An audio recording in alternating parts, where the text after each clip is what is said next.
Hi నమస్తే welcome to red TV. నేను మీ ప్రత్యూష. సాధారణంగా ఒక అబ్బాయి ఒక అమ్మాయిని ఇంప్రెస్ చేయడం కోసం ఎంత దూరమైనా వెళ్తారు అని అంటుంటారు కదా. అయితే ఈ మాటకి బెస్ట్ ఎగ్జాంపుల్‌గా మీకొక రియల్ స్టోరీ చెప్తాను. అయితే నార్మల్‌గా సాధారణమే ఇది. అంటే ఒక వ్యక్తి ఇంకొకరి ముందు నేను గొప్ప అని చెప్పుకోవడం కోసం ఎన్ని మాటలు చెప్తారు, ఎన్ని సోదైనా తన గురించి నేను ఇది, అది అని ఎన్నెన్నో చెప్తూ ఉంటారు. అయితే ఈ సంఘటన చూస్తే ఏమనిపిస్తుందంటే, "గొప్పలకు పోయి కుప్ప కూలిపోయింది" అనే ఒక సామెతకు బెస్ట్ ఎగ్జాంపుల్. అదేంటంటే అసలు ముచ్చట ఇదేదో చెప్తుంది అనుకుంటున్నారా?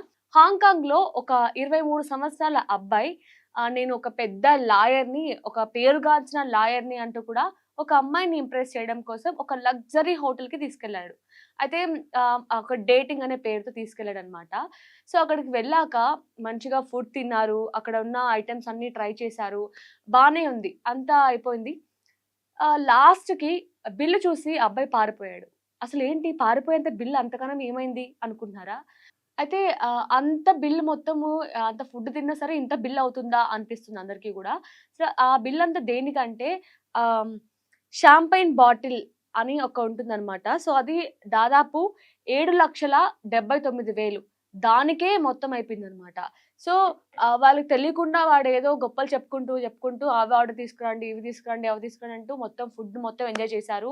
మంచి కాస్ట్‌లీ బాటిల్ ఒకటి తీసుకున్నారనమాట. దాదాపు 7,79,000 ఖరీదు చేసే బాటిల్ తీసుకున్నారు.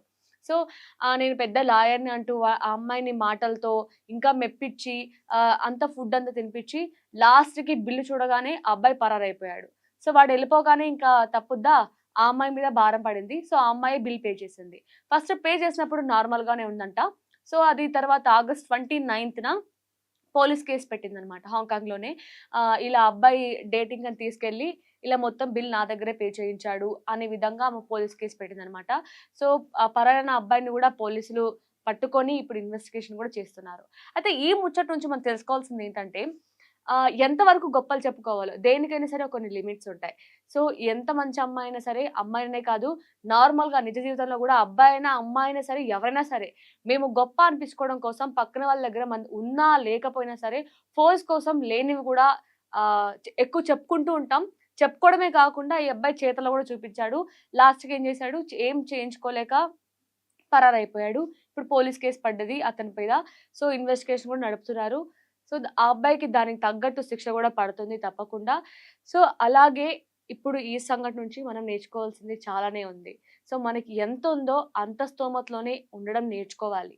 అంటే లేని దాని కోసం పోయి ఇలా బోల్తా పడ్డం కంటే, ఉన్న దాంట్లోనే అడ్జస్ట్ చేసుకొని మన లైఫ్‌ని హ్యాపీగా లీడ్ చేయడం చాలా మంచిది.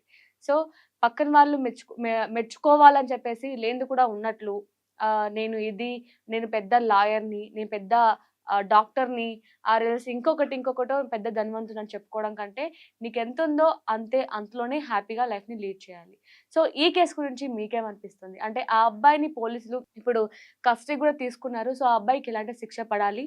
ఈ కేస్ గురించి మీకేమనిపించిందో కామెంట్ రూపంలో తెలపండి. Thank you so much for watching.